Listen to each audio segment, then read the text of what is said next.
السلام علیکم مینوال امید لرم چې تاسو به ټول روغ جوړ به وئ عزتمنو په ثوابۍ په مانیر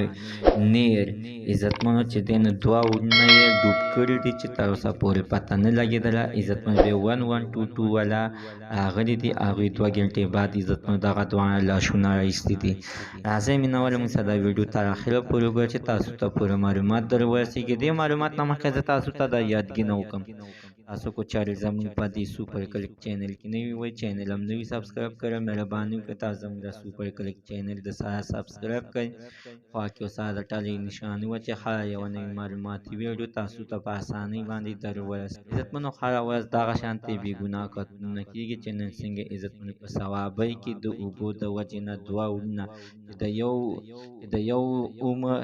26 کاله دی چې نوم یې عبدالوحید دی د بل 28 کاله عمر دی چې عمر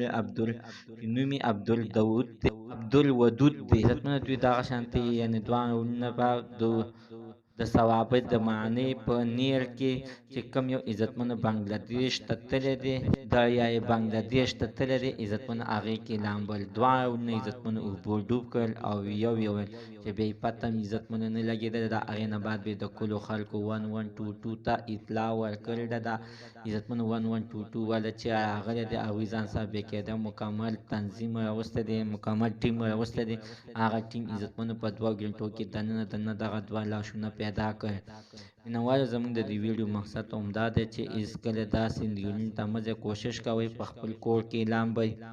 خدای مکه الله مکه دغه شانتې بې ګناه او بې خطا به مړه به شي بیا به مور او پلار به پسې په سرو سترګو باندې جاري زموږ دوست عزتمند ته نن ورځې معلومات د دې ځای پورې